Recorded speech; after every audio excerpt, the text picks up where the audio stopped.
the people of God, and it's a wonderful thing that God's love is reaching all. Because if you think about it, you know, we're Gentiles, and we don't think of that in the modern sense, but that would fit.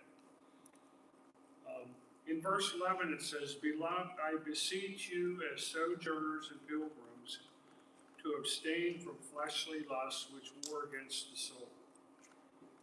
Oh, this is a hard thing to do, is to have a mindset that we're just passing through, so to speak. You know, we're pilgrims, we're sojourners.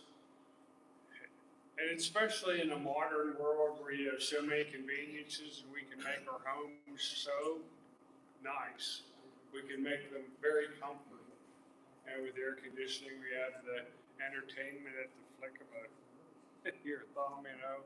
All those things make us want to love this world too much. Steve and I have actually talked about that in some ways living in the modern world is better because of all the conveniences we have, all the health care and pain control, all that stuff is great. But it comes at a cost, because back in the old days, people were more in tune. They didn't live as long, they had more problems, life was harder. And because of that, they were, generally speaking, more in tune with God. I can remember my dad talking to me that at one time people would go to church more often back in the Depression era and during World War II, because it was they knew just how tough things was and how bad things could be. A lot of them had loved ones overseas. They could get bad news anytime. He said it made a difference in the way you approached your life.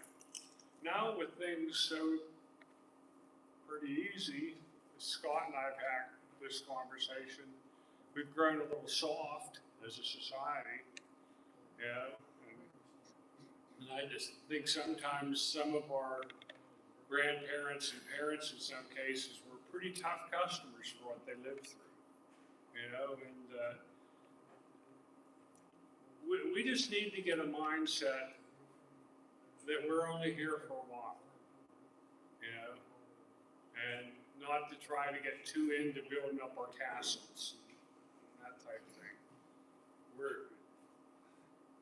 I wonder how many of us could do what Abraham did. Think about it, you know. How about it, Clem? God says, pick up, Clem, take off, move. Where am I going? I'll tell you later. That'd be pretty hard, wouldn't it? Sure. And with that in mind, we're to abstain from fleshly lusts which war against the soul. You know, things that are of this world we're supposed to put behind us and not, you know, indulge in them because they cause us to fall. You know. And I like the metaphor here, which talks about war against the soul. The metaphor of warfare is actually pretty good. You know, sometimes we don't think about our daily struggle against sin as a war, but it is, if you really think about it. Or at least you should have that mindset. You know, Brandon and I, when we were visiting last week, we talked about sometimes the struggle that is inside the Christian, like wanting, a thought comes into your mind, oh, I'd like to do this. No, you shouldn't do that.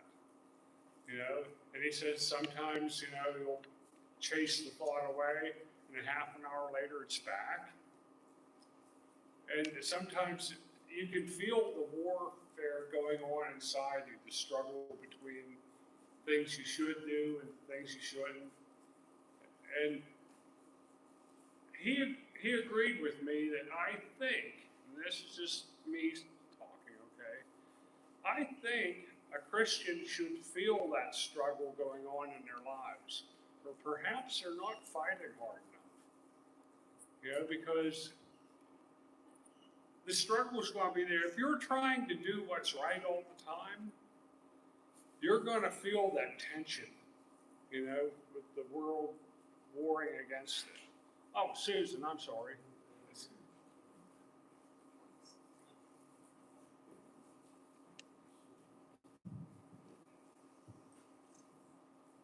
Yeah, that's real loud. I think you're right about that. Like, whenever I don't watch television for really long periods of time, and then I come back and maybe I watch it over at my parents' place, I'm like shocked by the commercials. I'm like, whoa, when did they start having like, men kissing in commercials? I'm like, I feel like such a throwback. Like I feel like a weirdo. But there it is, and I think the more you expose yourself to, just like the world and the worldview and the whole, whenever if you expose yourself to it, it's like the frog in the pot of water that turned up the heat and it doesn't even know it's getting boiled. But if you stay away from a lot of the worldly stuff, and then you get exposed to it again, you're like, holy cow, what happened here? So, and it is true. Whenever you're really trying to fight the good fight, you really look like you're strange, like you're the weird one. And just kind of coming to terms with that and being okay with it, because as Christians, we're going to look different. We're supposed to look different. Yeah, I find it interesting, the one comment you made about some of the commercials you have on TV. Like Jill and I sometimes just mute that, and it's easy to get in a situation where I'll be watching it and I'm not really even paying attention. You can get desensitized to things. And she says, I don't like that commercial. Oh, okay. And then I actually pay attention a little bit. Oh, I agree with you. I don't like it either. There's the kinds of things that happen. But we can become, I like the way you put it, how the world can just suddenly slip in without you even knowing it. And so we have to be careful with that. So I think that's true. Yes. Scott, Yeah. there's something to say. Forgive me. Look at you. Okay. Ephesians 6:10. Put on the full armor of God, right? And it goes on to say what we're fighting against, and that it's a spiritual war. But I think there's a reference there. When you're wearing the armor of God, it's going to have a few dents in it. It's going to have a few scratches in it. There's a difference between somebody that puts on a costume and somebody that works in their gear. And I like the metaphors being used there, the full armor of God. It's the idea of a gladiator preparing, or a soldier preparing for battle. And in that sense, I think Paul was telling his readers there, get yourselves ready for the fight, because you're going to have it. So I think you're right there. I think that's a good verse to bring into the discussion. Other thoughts? Okay. If you think about it, this warfare between this world and Christians, the social order itself that's out there is, at least in part, hostile towards Christianity. There's a lot of people that don't want to hear what we have to say about some things, or if we talk about what the Bible says about a certain topic or another, we're mean. We're intolerant. We're, use whatever label you want. And sometimes I think, we can become, the whole goal that they have, at least some of them, is to make us timid, get us to shut up. You know, and if they can ridicule you, put you down, get you to be quiet, they've won in what they're trying to do. You know, why they do that? My guess is that deep down, some of them realize that they're doing bad things and don't want to be reminded of it. I don't know. But there is this thing out there that if you want to talk about what is right and wrong, that some people will rebel against that and label you. Susan, did you have a thought? Yeah. While you're taking that up, you know, they talk about tolerance. In my experience, they want tolerance, the door to swing one way. You know what I mean? Go ahead. I mean, as Christians, like, and here's the thing, you know, I think the media likes to paint the fact that they're like, oh, well, Christians are intolerant and they're hateful and they're, you know, look at them standing outside those abortion clinics. And, you know, no, I mean, like, we're to love everybody. We need to love everybody. You know, the poor young woman who finds herself, you know, pregnant. You need to come alongside that young woman and say, hey, we're going to encourage you, we're going to help you along the way, we'll provide you with, you know, as Christians, with diapers and formula and, you know, all the necessary things that you need. You know, and same with people who are living a homosexual lifestyle, right? It's like, God loves you. You know, yeah, you may be same-sex attracted, but that doesn't mean that God doesn't love you. You know, and that's the thing is, I think media has done an excellent job. I forget, I was watching this one, it's like a martial arts movie, and there's a real famous martial artist in it. Anyway, yeah, no, not Bruce Lee. Some guy, like, I can't remember his name. Jackie Chan. Anyway, the bad guy in the movie never said a word, but he had a cross on his neck, around his neck, big, huge cross, and he was the bully. And I thought to myself, without even words, they're saying Christians are bullies. Look how awful they are. I never thought of that, but yeah, I mean, not a word was spoken about the name of Jesus or anything. He just had this big gold cross around his neck the whole movie. And I just looked at that, and you know, I said that I was over at my folks' house again, and they were just like, oh, this is an entertaining movie. And it was entertaining, but I said, you know what that says? That says that Christians are bullies without uttering a single word. And that's not what we're supposed to do. I like one of the first things you talked about. Here's where all of us need to be careful. There's a certain segment, not all, but there's a hostile group out there that is watching for us to be unchristian-like in the way we deal with people. Now, I like the thing you talked about. We have to express love. We have to speak out about the things that are wrong.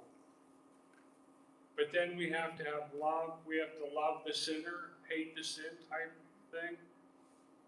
And a great example of that is when we tell young ladies, you should not abort the child, you should take it. Okay, fair enough. But then, if we're going to ask her to do that, are we going to help? You know, or because Christians, we need to be loving, you know, and that'll fight against this caricature they make of us as mean and intolerant and all those things. Let's not play into that. Let's watch our language, let's watch how we label people, all that stuff, so that they can't really speak to that. And really, that moves us towards verse 12, where it says, having your behavior seemly among the Gentiles, that wherein they speak against you as evildoers, they may by your good works which they behold glorify God in a day of visitation. So what Peter's saying here is live your life so that the people talk bad about you, don't really have a leg to stand on. You know, let's live our lives in such a way that even if the world tries to label us, other people will be able to say, well, that's not right, I know them. You know, like someone might say, well, we know Clem.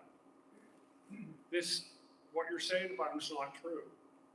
You know, because he's lived his life and helped a lot of people and that type of thing. And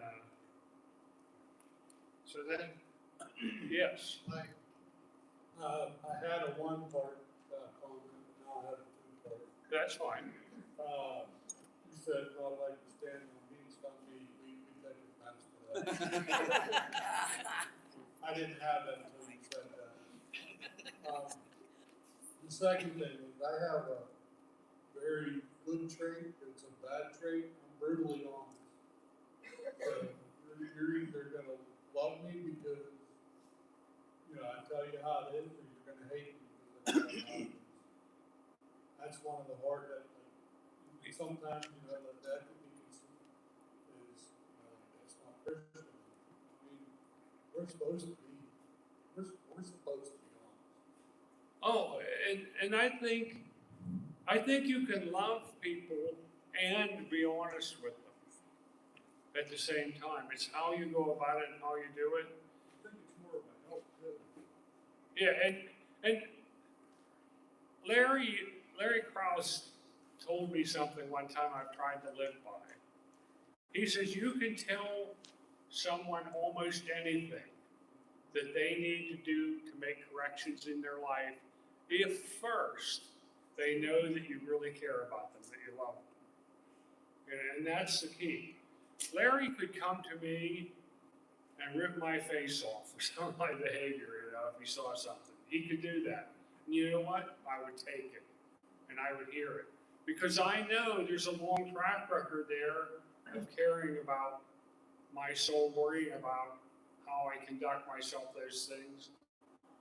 So I think he has a saying, he says, you earn the right to rebuke others by the way you conduct your lives, when people know that you have their best interests in heart, you can tell them almost everything. And I find that to be true. I have found that to be true. You know, but sometimes, Mike, you're correct. If I sugarcoat everything when I see a person, you know, tumbling towards eternity, you know, and doing things that are going to cause them to be lost, everything, it's not really love if I sugarcoat it and don't even broach it. But sometimes it's hard because we can become timid, afraid of offending someone, you know, and that happens to be a pet peeve of mine. I think it's okay to be not offended at every little thing that comes down the line. But generally speaking, though, one of the tools of Satan to get us to shut up is to think that, man, you're going to make them mad, you know. Yeah, but if you don't, he wins, and their soul is lost. So I don't know. It's a balance, you know. But if you approach him with love, I think you'll still be okay. There's going to be some people that are going to become angry when you say some things when they have a pet thing they like to do, and you challenge it. Been there on that side of it. I know what it's like, but if people love you, you get over it, I think. Thoughts? Anyone? Okay. So, what we're trying to do is to win acceptance, you know, of people in the world. It's a hostile environment, but we're to win acceptance by the way we conduct ourselves. Make sense?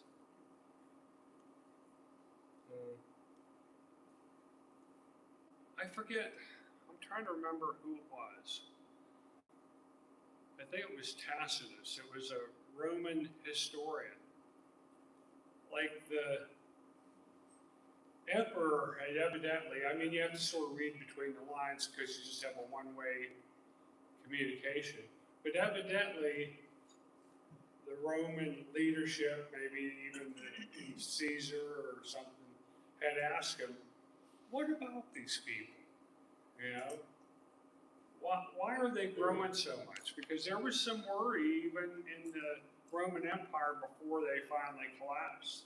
They were worried that the Christians were getting too numerous, too much power. And so he was to answer, how are they doing this? How are they growing like that? And the response was back to them that they're loving people, you know, and you know, one of the things was one of the charges against them because the fruit of the vine and the bread, the body and blood of Christ, you know, they were trying to label them as cannibals, you know, and so the historian says, no, that's not Tacitus, I think it was. No, that's not what it was. They eat this of a regular kind, and they're good people. But that's the idea, you know, they were to live in a hostile world doing the right things. Any thought or comment? Okay. Moving on now to verse 13 and 14. Be subject to every ordinance of man for the Lord's sake, whether to the king as supreme or unto governors, as sent by him for vengeance on evildoers and for praise to them that do well. And be subject to every word, that means to submit or to obey. And, you know, this is tough because there are some things that government does that I'm opposed to, you know? And I am aware of people would say, well, because the government funds Planned Parenthood, for example, therefore I'm not paying my taxes. This verse would tell you you can't do that. This verse would tell you it's wrong to not obey the laws of the land, even if the government's doing some things you don't want. And imagine, you think we have it tough.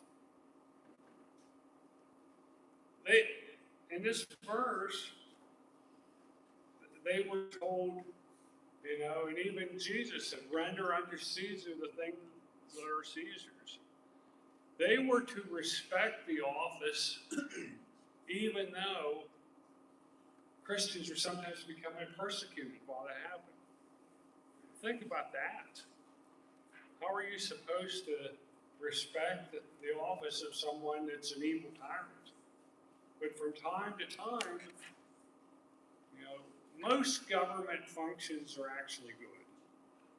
You know, because this chaos would result if people didn't have government functions. But from time to time, you know, people like a Hitler will rise to power. And then, you know, governments aren't so good at that point. But generally speaking, we are to be subject to every ordinance of man for the Lord's sake. And notice it says for the Lord's sake. There's some government things that I don't like, but that doesn't give me a right to, you know, go firebomb some clinic someplace or something like that, just because I think, you know, now I do think it's wrong. I think it's a bad thing. I do. And I don't think the government should fund it. I don't. You know, and I'm opposed to all those type of things, but I still need to pay my taxes, and I still need to avoid having a hateful, you know, like going and like firebombing a clinic or something. I can't do it, you know. So I think that's what this verse is teaching us, that we have to obey laws even if we don't agree with them. Thought or comment? Does that include speed limits?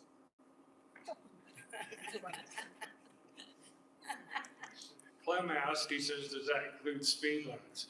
many years ago, now I'm not putting an age on myself when I say this, but remember when there was a national speed limit of 55 miles an hour on the plains of Kansas and Montana? Are you kidding me?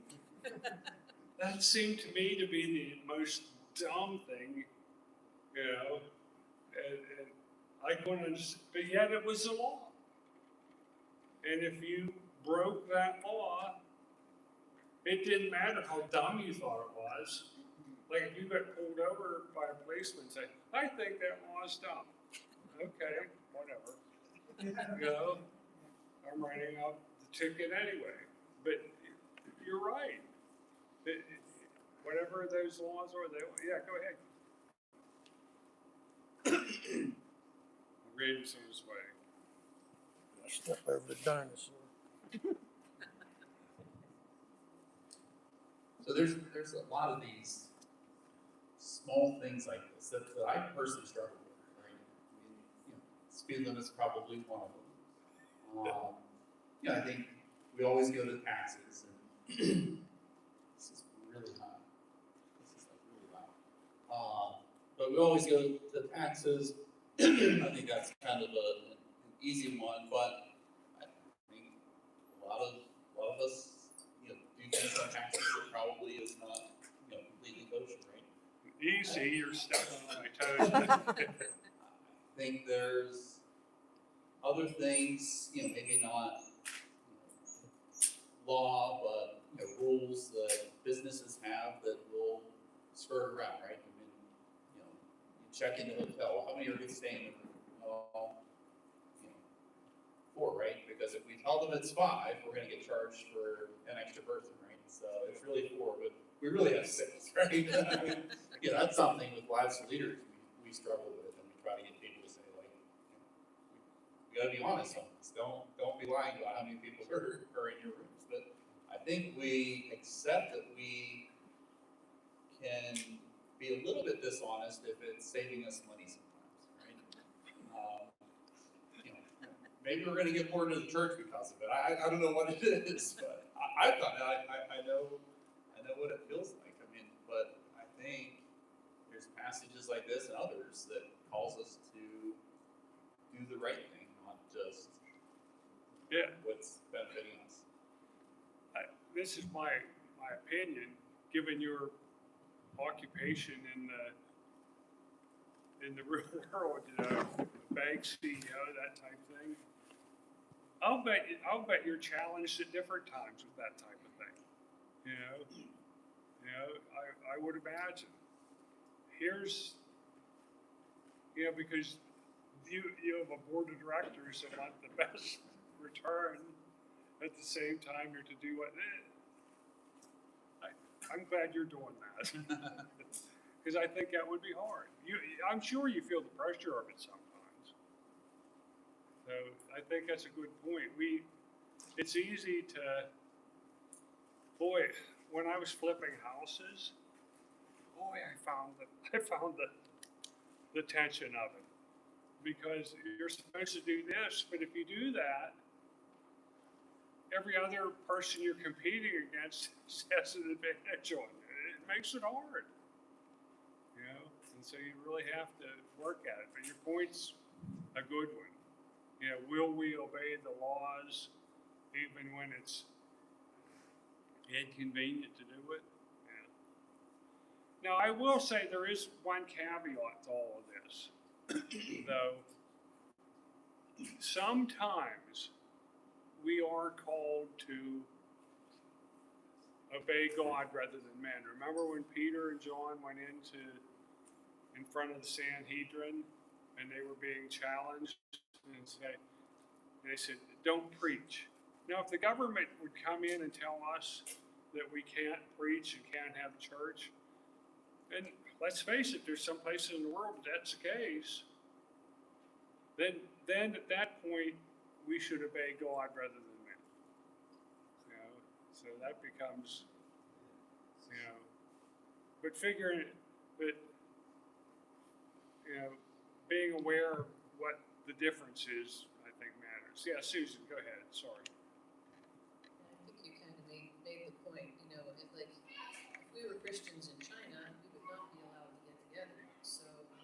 those Christians in China, they have little house churches because they know they need to come together and worship the Lord and have communion. And in certain parts of the world, they just they're like Corrie Ten Boom. I don't know. She's the Dutch woman who her family hid Jewish people during the Holocaust, World War II, and again, you know what the government says. If there are Jewish people around you and you know where they live, or you're not allowed to hide them. So that's where the rubber meets the road, and God says, you obey me over the government, and that's where it gets hard. That's where Christianity becomes difficult. It can be. I will say this, and this goes back to the Rahab and all those things. And I think that sometimes, and now this is just me, and some people can disagree with me. I think sometimes there can be what I call a hierarchy of the right things to do. And if I would have lived in World War II and I was aware of Jewish children and they were coming to get them, I would, in my mind, I would think that the hierarchy would be saving the lives of innocent kids over not being totally honest with the people. That would be my take. If people wish to disagree, I hear you, but that's how I would do it. I think sometimes, like Susan says, you are caught in situations where there is a better thing to do. There is a better choice to be made. Sometimes the better choice and the best choice, that type of thing. Go ahead. Corey lost her father the first day when they took him into custody. Her 80-year-old dad died that first day because he was so mistreated. Her sister, and she ended up going to Ravensbrück, which was a concentration camp. But while they were there, they brought the gospel to all the people around them. And there's God can take even horrible stuff and use it for good. In the end, Corrie Ten Boom, her message was forgiveness. And an SS soldier showed up in one of her talks long after World War II was over, and she recognized him. And it was like, she said, I didn't want to forgive him. There I was, giving all these talks on forgiveness, and I was face to face with one of the guards who kind of responsible for the death of her sister in Ravensbrück.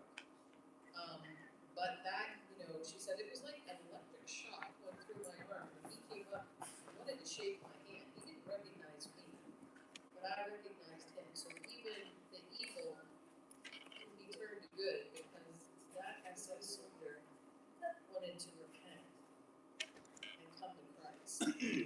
So, there are, I don't know, it's sticky. There's tough things out there. Okay, it looks like the kids are back. Thank you.